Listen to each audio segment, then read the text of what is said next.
नमस्कार, फिर से स्वागत है आप सभी का हमारे यूट्यूब चैनल पर नए हैं तो चैनल को सब्सक्राइब करें और बेल आइकन को ज़रूर दबाएं, क्योंकि आज हम भोलेनाथ की श्रावण की सोमवार की कथा सुना रहे हैं।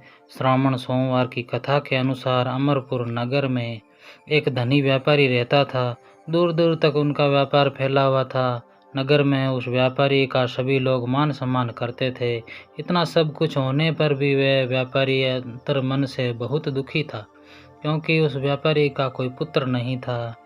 दिन रात से उसे एक ही चिंता सताती रहती, उसकी मृत्यु के बाद उनके इतने बड़े व्यापार और धन संपत्ति को कौन संभालेगा।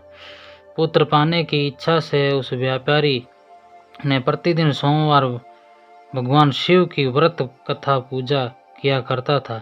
सायंकाल को व्यापारी शिव मंदिर में जाकर भगवान शिव के सामने घी का दीपक जलाया करता था।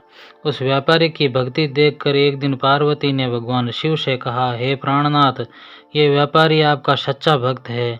कितने दिनों से ये सोमवार का व्रत और पूजा किया करता है, पूजा नियमित रूप से करता है। भगवान आप इस व्यापारी को मनोकामना अवश्य पूर्ण करें। भगवान शिव ने मुस्कुराते हुए कहा, हे पार्वती, इस संसार में सबको उसके कर्म के अनुसार फल की प्राप्ति होती है। प्राणी जैसे कर्म करता है उन्हें वैसा ही फल प्राप्त होता है। इसके बावजूद पार्वती नहीं मानी। उन्होंने आग्रह करते हुए कहा, नहीं प्राणनाथ, आपको इस व्यापारी की इच्छा पूर्ति करनी पड़ेगी। यह आपका अन्य भक्त है, प्रति सोमवार आपका विधिवत व्रत करता रहता है और पूजा अर्चना के बाद आपको भोग लगाकर एक समय भोजन ग्रहण करता है। आपको इसे पुत्र प्राप्ति का वरदान देना ही होगा। पार्वती का इतना आग्रह देखकर भगवान शिव ने कहा, तुम्हारे आग्रह पर मैं इस व्यापारी को पुत्र प्राप्ति का वरदान देता हूँ, लेकिन इनका पुत्र 16 वर्ष से अधिक जीवित नहीं रहेगा। उसी रात भगवान शिव ने स्वप्न में उस व्यापारी को दर्शन देकर उसे पुत्र प्राप्ति का वरदान दिया और उसके पुत्र के 16 वर्ष तक जीवित रहने की बात भी बताई। भगवान के वरदान से व्यापारी को खुशी तो हुई, लेकिन पुत्र की अल्पायु की चिंता ने उस खुशी को नष्ट कर दिया। व्यापारी पहले की तरह सोमवार का विधिवत व्रत करता था। कुछ महीने पश्चात उसके घर अति सुंदर पुत्र रूप में प्राप्त उत्पन्न हुआ। पुत्र जन्म से व्यापारी के घर में खुशियां भर गई। बहुत धूमधाम से पुत्र जन्म का समारोह मनाया गया। व्यापारी को पुत्र जन्म की अधिक खुशी नहीं हुई, क्योंकि उसे पुत्र की अल्प आयु के रहस्य का पता था। यह रहस्य घर में किसी को भी नहीं मालूम था। विद्वान ब्राह्मणों ने उस पुत्र का नाम अमर रखा। जब अमर 12 वर्ष का हुआ तो शिक्षा के लिए उसे वाराणसी भेजने का निश्चय किया। व्यापारी ने अमर का मामा दीपचंद को बुलाकर कहा कि अमर को शिक्षा प्राप्ति करने के लिए वाराणसी छोड़ो। अमर अपने मामा के साथ शिक्षा प्राप्ति के लिए चल दिए। रास्ते में उन्हें भी अमर और दीपचंद रात्रि विश्राम के लिए ठहरे। वहीं यज्ञ करते और ब्राह्मणों को भोजन कराते। लंबी यात्रा के बाद अमर और दीपचंद एक नगर में पहुंचे। उस नगर के राजा की कन्या के विवाह की खुशी में पूरे नगर को सजाया गया। निश्चित समय पर बारात आ गई, लेकिन वर का पिता अपने बेटे के एक आंख से काने होने के कारण बहुत चिंतित था।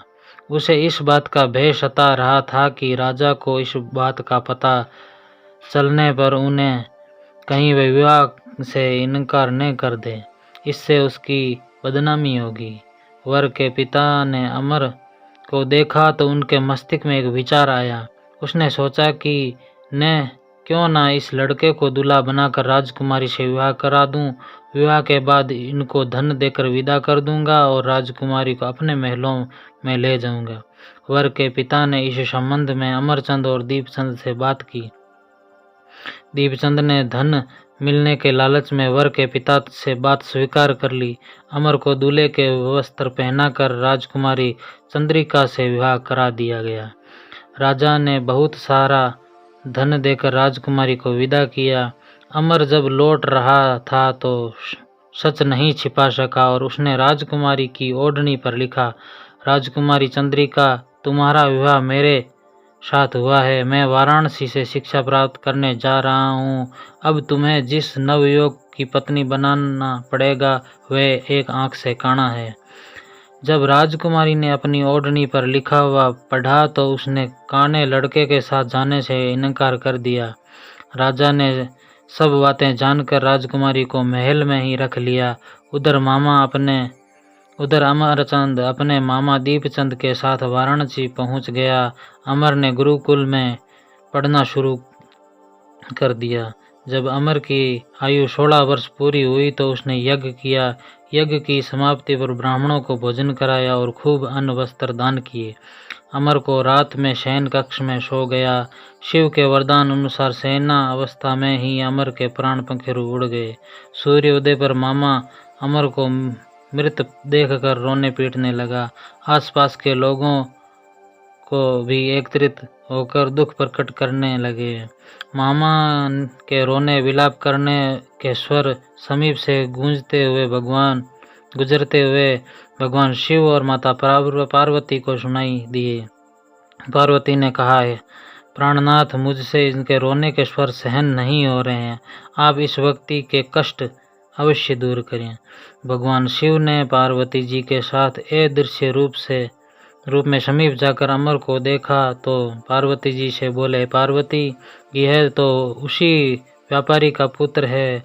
मैंने उसे 16 वर्ष की आयु का वरदान दिया था। इसकी आयु तो पूरी हो गई।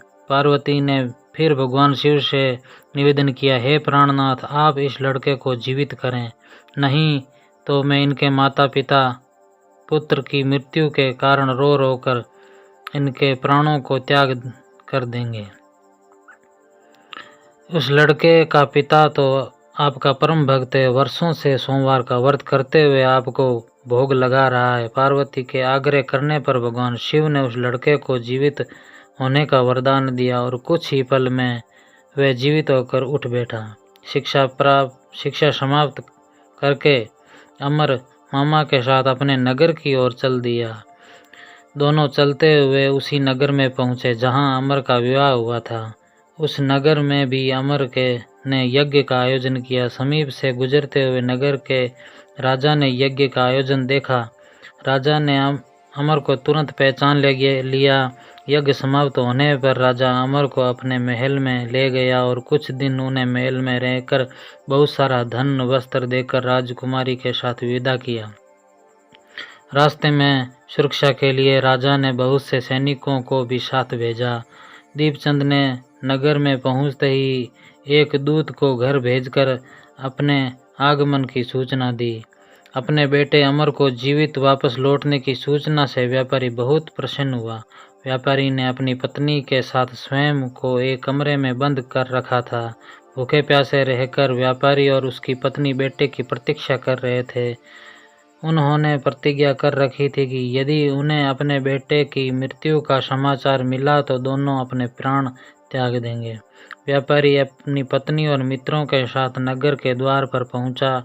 अपने बेटे के विवाह का समाचार सुनकर पुत्रवधू राजकुमारी चंद्रिका को देखकर उनकी खुशी का ठिकाना न रहा।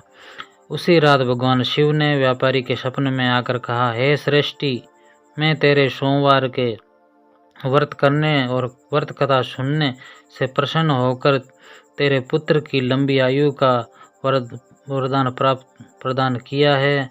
व्यापारी बहुत प्रसन्न हुआ। सोमवार का व्रत करने से व्यापारी के घर में खुशियां लौट आई। शास्त्रों में लिखा है कि जो स्त्री पुरुष सोमवार का विधिवत व्रत करते हैं और व्रत कथा सुनते हैं उनकी इच्छा पूरी होती है। बोलो श्री शिव शंकर भगवान की जय हो। अगर आपको हमारे चैनल की कथा पसंद आई हो तो हमारे चैनल को लाइक, शेयर, सब्सक्राइब करना बिल्कुल ना भूलें। शंकर भगवान आपके सभी मनोकामना पूर्ण करेंगे।